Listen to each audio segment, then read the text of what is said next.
Hello everyone. In this video, we are going to learn how you can create multiple meeting categories on Timetics AI. To create the category, simply go to Meetings on the Timetics dashboard.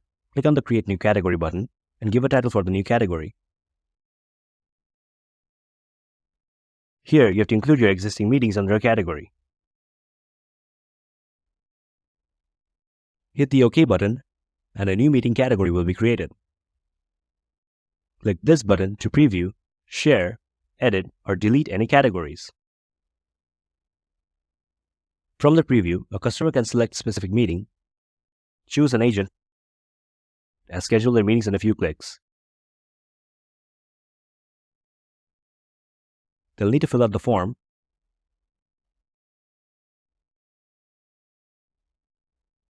hit the Confirm button, and will be ready to be served.